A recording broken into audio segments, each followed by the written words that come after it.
Hordoftoota Bulloo Entertainment egaa har'a giddugala aadaa Oromootti argamneetidha kan nuyi jirru. Egaa giddugala aadaa Oromootti eebbaa kitaabaa fi agarsiisa fiilmii jira. Daayirekteerri barreessaan fiilmii kana Yeeyyis Birruudha. Amma xumura qophii keenyaatti nu waliin tura. Turtii gaarii. Nadeen isaan gaafachaa. Hayyee waaqa uumaa waaqa sagaltama gaafaa sagal buuranaa tokkicha maqaan dhibbaalee yoo garaataniidha. Yaa Waaqa kan si uumee jiru, kan si malee uumamee jiru, yaa Waaqa nagaan bulee nagaan nu oolchi, irraa gola nu oolchi, walii galtee nuu kenni, walii galii waaqni lafti nu xaraaran, tokkummaa nuu kenni, Oromoon amantaa kenniisaa kenni, gadaa walaa gujiloo deemsi, bara gadaa walaa gujiloo Oromoon yoo nagaa gadi wal faana misoomu yeroo tokko wal faana ofirraa ittise gamtaa sana Oromoon adeemsi, waaqni yoo waa kennu, malkaan bishaanaa kennu. Lafti baay'ee haa kennu, isaanii dheedee guyyaa haa kennu, aannan sanaan ijoollee qaroobe nuuf haa guddisu, waaqayyo ijoollee fayyadu qaroobe nuuf haa kennu, annuu kenne nuuf haa guddisu, ani nama yaa'ii qabu, an biyyaa bahee biyyatti haa galu, biyya keenya irratti maalitti jechuun, abbaa biyyaa abbaa dhugaa qe'ee isaa irratti ulfina haa argatu, dhugaa kan abbaa dhugaa haa ta'u, biyyi kan abbaa biyyaa haa ta'u, ani ala ta'e nuuf haa guddisu, deessuma amantii haa guddifattu, nuuf haa ooffattu. Yaa Waaqa saganaa nu dhaga'i fuula keetti gala galfadhu ani jibbuurraa qabi bakka nu hundatti namitichi yaa Waaqa nu dhaga'i ani kanan beeka kanan waaqa beeka kanan waaqayyo taa guutu. Gammattee baga guyyaa kanaan sigee sinti boona jiraatee akka keessatti yaadateeffata ulfaannaa akkamii Yeeyyis Birruu Nagaroo sana ofiisaa iyyuu seera ogeessa fayyaatti jaalalaattiif qabuun ilkee arraba mata ture jedhuun bara 2013 tokko jedhee addunyaa gurgurrooችን wal nu barsiise isa sachumaan baruuf carraa argate maxxansi jalqabaa dhume maxxansa ittaanuun bara 2014 akka lakkoofsa warra Awurooppaatti ilkee arrabaa maxxansa lammaffaa itti fufe 2016 cuunfaa dhiigaa mata ture jedhuun kitaaba isaa lammaffaa nu kenne har'a ongulaalii eebbisuuf jennaa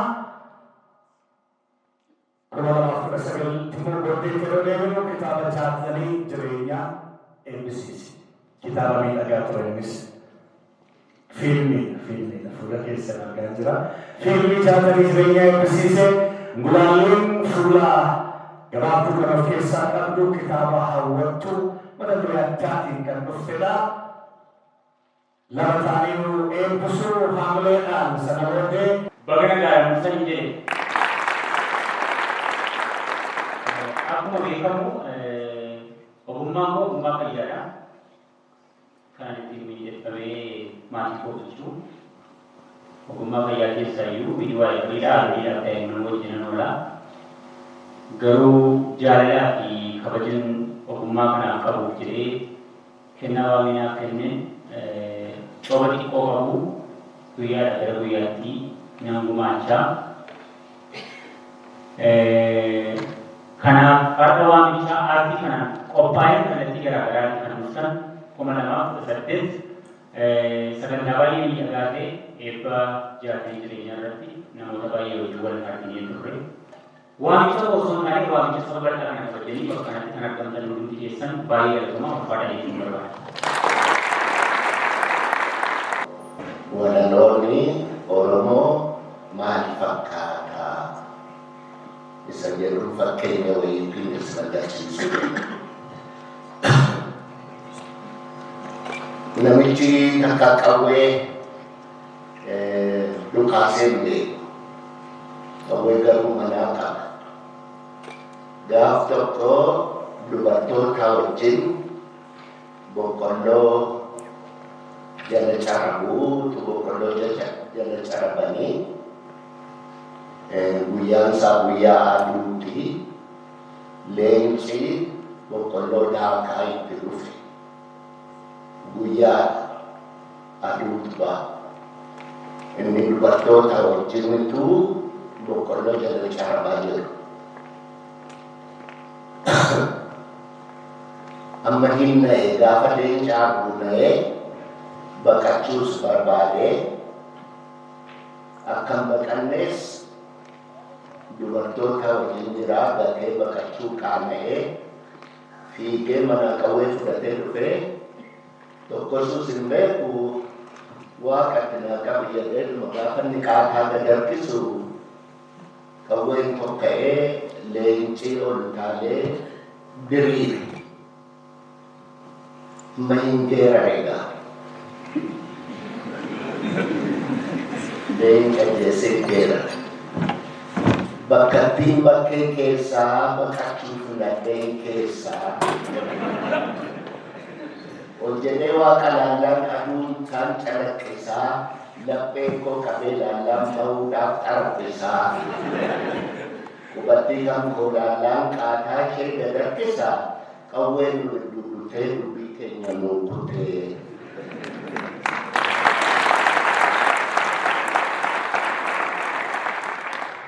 Sampina apa uummanni Oromoo baatee jiraatu qaanii. Wanni eeyyis har'a godhe kun waan kennaa kitaaba kennaa. Garuu uummata Oromooti inni waan qabu kenneera. Waan qabu kenneera. Namni waan qabu darbate immoo lubna jedhama. Kanaaf iyyuu uummata Oromoo biraa galata qabdaa. Ammallee kan biyyaaf ta'a, kan gosaa ta'a, kan warraaf ta'a, kan ofii ta'a waaqessi haa taasisuun siin jedhu barbaadaa guddate.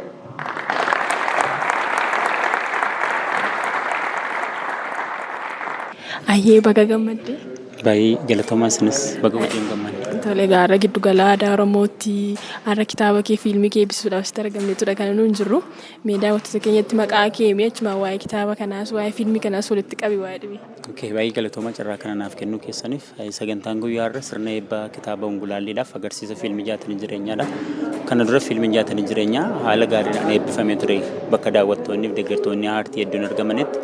Amma immoo kitaabni walaloo ungulaallee sababa jiruuf lamaansaa har'a giddugala aadaa Oromootti daawwattoota qaqqabsiisuudhaaf bifa kanaan qopheessinee jira. Mee gaayyeeyyiin barreessaa kitaabaas akkasuma daayirekteeradhas mee kitaaba meeqa kanatti barreessite?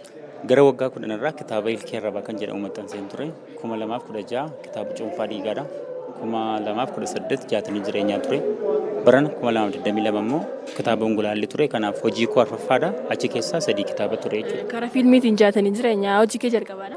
Eeyyee hojiin koo jalqabaa jaatanii jireenyaa ture gama fiilmiitiin waggoota muraasa duraadha kan hojjenne calluma jennee fedhii qabnurraan kan ka'e kennaa xiqqoo qabnu walitti gabbifachuudhaaf hawaasaaf kan gumaachinee turre. Egaa yeeyyisiin ogeessa fayyaadhas mee hojiin aartii kunii fi hojiin dhuunfaa kun wal faana namatti hin cimu? Hedduu namatti cima aarsaa guddaa nama kaffalchiisa akkuma amma argaa jirtu kana hirmaattonni sagantaa koo har'aallee baay'een isaanii ogeessota fayyaadha. Namoonni deeggartoonni aartiin namoota muraasa qofaadha kan bakka kanatti argame achumarraa qomqabaa yookaan chaalenjii jiru arguu dandeessa jechuudha. Kanaaf garuu ittiin hin bulaaf osoo hin taane yookaan ittiin hin jiraadhaaf osoo hin taane quuqqana keessa jiru kallattiin ittiin ibsadhu ogbarri yookaan aartii kana sababa ta'eef hojii koo idilee cina deemsisa malee hojii baay'ee ulfaataadha. Hojii kanaaf aartii wal faana hojjechuun hin cimu?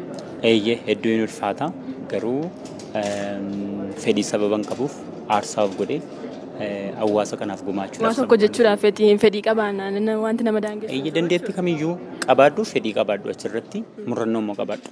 Milkaa'uu dhabuus qabaadhu. Hojiin guyyoodhaan ati hojjettu kamiyyuu akka muuxannootti si gargaara. Kanaaf hojjechuudhaaf kamiyyuu teellaan ilaalu jechuudha. Bifa kanaanidha hojii koo idilee faana kanan hojjedhu. Tole mee gama fiilmiitiinis ta'e gara kitaabaatiin aartiin Oromoo kun guddachaa jira jettaa? Akka lakkoofsaatti dabalaa jira. Lakkoofsaan dabalaa jira. Lakkoofni isaa kan inni dabalaa jiruuf immoo hundumti iyyuu irratti hirmaataa jira. Garuu gama qulqullinaatiin baay'ee hanqina godhachaa jira. Qulqullina kanaaf kan sababa ta'e immoo deeggarsa garaagaraadha. Deeggarsi gama mootummaan, gama miti mootummaan, gama mootummaatiin baay'ee hanquudha. Sababa kanaatiif amma barbaadame sadarkaa gahuu hin dandeenye garuu sochiirra jira baay'ee waan namatti toludha. Mee kitaabni kee kun eebbifamee gaafa xumuramu asuma Finfinnee qofa keessatti moo godinaalee garaagaraa deemee gurguramu? Har'a daawwattoonni hirmaattonni baay'een sababa hin argamneef yoo waaqoo jedhe yeroo itti aanutti magaalota Oromiyaalee qaqqabuu danda'u kamiyyuu nan qaqqabsiisa jedheen karoora qaba. Tole mee kitaabaanis fiilmiidhaanis wal qabsiisiti uummata Oromootiin waa jedhame. Wanti jechuu barbaadu akka waliigalaatti aartiif ogbarruun kallattii ittiin quuqqaa ofii yookaan aadaa ofii eenyummaa ofii haala bultee ofiif oolmaa ofii itti agarsiifatanidha. Kanaaf kennaa qabnu kanaan aartii keenya guddifataa, ogbarruu keenya dagaagfataa, ittiin jiruuf jireenya namummaa keenya kallattii nutti agarsiisuu danda'u keessatti of ilaalaa yoo agarsiifne namoota kana hojjetan yoo deeggarre immoo keessumaa hawaasni keenya bal'aan yoo bira dhaabanne bu'aa guddaa buusuu dandeenya. Kanaaf hawaasni abbootiin qabeenyaan mootummaan hirmaattonni sagantaa kanarratti argamaniif hiriyoonni hundumtillee carraa kanaan kan dabarsuuf barbaadu namoota hojii kana hojjetan cinaa akka isaan dhaabachuu barbaadan affeeruu barbaadu. Tole yeeyyis galatoomii baga gammaddee ulfaadhu. Ulfaadhaa isinis carraa kana naaf kennuu keessatti baay'ee galatooma. Maqaan keenyu? Maqaan koo Amaanu'eel Fitumaan jedhama. Taatoo jaatanii jireenyaati. Amaanu'eel aktariidhas. Fiilmis diraamaas baay'ee hojjeteera. Amma egaa kan inni argamnu giddugala aadaa Oromoottidha. Eebba kitaaba fiilmii jaataniitidha. Mee jaatanii kana keessatti mudannoos ta'ee waanuma si mudate xiqqoosi? Jaatanii jireenyaa osoo hin taane mudannoon maal keessaa yoo hin dhibu egaa gaafa yommuu fiilmii kana waraabnu mudannoon hedduudha. Isaan keessaa garuu kana jedhee yoon sitti bobaadhes yoo dheeratu irraan ta'e kan hafe jechuudha. Na yaadadha namatu nu jalaa bada daggala keessa namatu badaadha. Otoo fiilmii sana hojjettanii? Fiilmii sana keessatti namatu nu jalaa bada daggala keessa nu jalaa bada. Waamna hordofnee waamna yommuu waamnu akka xiqqoo ishee bokkaan jalqabeera inni kaan mucucaatee kufaa hin fiigna inni kaan immoo maqaa nama kaaraakterii sanaa irraanfata. Kana gidduutti leenjisaa teekwaandooti sagaleen itti mana leenjiitti fayyadamutu jira. Leenjisaadhas Amaanu'eel? Amaanu'eel ogummaa garaagaraa qaba. Garuu yeroodhaaf irratti duwwaa leenjisaa teekwaandooti intarnaashinaal teekwaandooti maqaa waama maqaan mana leenjii keessatti fayyadamu jira sagaleen itti fayyadamu jira so nama sana waama gadaa jedhama namichi gadaa jedhee waama yommuu waamu yookaan nuti gadaa abaluu jennee waamna. Ani immoo isa mana leenjii isa mana jiimiitti hojjennu fideetan sagaleen jira gadaa. Sana jedhee afaan maaliidha afaan afaan nomaayyuu hin qabu mana leenjii keessatti yommuu hojjennu aamilee maafi gadaa nu jalaa bade gadaa Facciisaa mana ispoortiitti ittiin barsiistu fayyadamu. Ani immoo mana ispoortiitti fayyadamu fideetan itti waame yeroo dheeraadhaaf jechuun waraabbiin adachitee kolfa dheeraa kolfuu isaanii yaadadha. Mee amaan fiilmii meeqa dhaqanii hojjete? Amaanu'eel akka fiilmiitti fiilmii tokkodha. Fiilmii gabaabaan kan biraan jira. Kanaa kan eebbifamu? Kanaan dura kan hojjetame kanarraan kan hafe garuu fiilmoolii gaggabaabaa YouTube irras jiran hedduu hojjedheera. Diraamaa hiree amma immoo OBN'dhaan kan darbaa jiru. Diraamaa kiyyoo keessanitti namoonni baay'een si beeku. Namoonni baay'een egaa amma irratti natti fakkaata diraamaa kiyyoodhaan natti fakkaata baay'een kan na barani diraamaa kiyyoodhaan OBN irratti kan darbuun immoo diraamaa hojjechaa jira. Isaan irraan kan hafe beeksisa TV advertising hedduu hojjechaa jira jechuudha. Mee hojiin aartii fi hojii biraa wal bukkeetti hojjettu hin cimu? Hin cimu. Akka inni itti hin cimneef akkaataa itti wal faana adeemsistudha. Itti fayyadamiinsa yeroo keeti malee cimaadha jedhee yaadu. Yeroo kee biizinasii irratti akkamittiin hojjechuu qaba aartii bira immoo yommuu dhufu akkamittiin deemsisuu qaba isa jedhu wal faana deemsisuurraan kan hafe amma ammaatti wanti cimee argamu natti mul'anne. Tole mee ati akka aktarii tokkootti jechuudha yeroo baay'ee fiilmii afaan Oromoo kana namni baay'een hin qeequ hir'ina laayitii kwaalitii jedhanii meeshaa kana akkamitti guddachuu qabatteeti? Hojii kam keessatti hir'inni hin dhibu. Hojii aartii keenya reefuu ija baafatee guddachaa jiru dhiisiiti hojiima gurguddaa keessatti hir'inni hin dhibu hir'ina barbaanna taanaan garuu maalidha wanti jiru hir'inoota sana akkamittiin balleessaa deemuu dandeenya hanqisaa deemuu dandeenya isa jedhu irratti kan hojjechuu qabnu nuti akka Oromootti akka aartii Oromootti jechuudha. Sana yommuu balleessaa deemnu waan guddaa irra geenya malee hir'ina barbaanna taanaan akka jirutti hir'ina qofa ta'uu danda'a. Kanaaf hanqinoonni piroodakshinii ni jiraatu. Sunimmoo suuta qaawwata dhaawwataan sirrachaa jira. Sirrateeras ammarratti baay'ee sirrateera. Dhugaa dubbachuuf aartiin Oromoo isa duriirraa amma baay'eedha kan inni deemaa jiru. Dhugaadha amma waan baay'een jijjiirameera. Amma nuti diraamaa nuti hojjechaa jirru waan baay'ee finnee dhufneerra jenneetu kan itti amannu waan lookeeshinii kaameeraa wantoota piroodakshinii wal qabatan bareechinee finnee dhufneerra jennee amanna. Kana booddee namoonni dhufan immoo nurra hedduu fooyyessanii akka isaan dhufan abdii qabna. Kanarraan kan hafe hundumtuu sirrachaadha kan inni itti deemu. Tolee, Amaanu'eel Galatoomi. Ulfaadhaa isinis waan affeettaniif. Ayyee maqaan keenya? Maqaan kiyyaa Amartiin jedhama. Amartii egaa har'a giddugala aadaa Oromoottidha kan nuti argamnee jirru. Eebba kitaaba Ongulaallee fi fiilmii Jaatanii Jireenyaa jedhudha. Mee waan sitti dhaga'ama? Eebba kitaabaa kanaa fi eebba fiilmii kana irratti argamu kootti baay'ee gammadeera. Aartiin Oromoos akka daran guddachaa jiru argaan jira jedhee namana. Tolee, mee waa'ee kitaabaa fi fiilmichaa yeroo odeessinu Ongulaallee jechuun maal jechuudha? Maal jechuu barbaadeeti mee barreessaan kitaaba kana? I think Ongulaallee jechuun akka beeknutti wanta seecaamee qulqulloofnee yookiin wanta xuriidha. Ongulaallee xaafii keessaa beeknu keenya. Ongulaallee jechuun wanta qulqulloofne jechuudha. Wanta qulqulluun taaneetu Ongulaallee jedhama. Waan ifan taaneetu akka jiru ibsaa kitaaba kanarratti waan ifan taanee tokko jira jechuudha. Ongulaallee keessa qulqulluunis jira.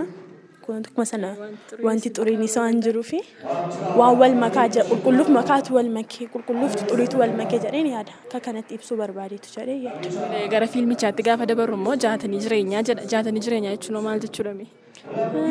I think Jaatanii Jireenyaa jechuun deemsa jireenyaa natti fakkaata. Jaatanii deemsa?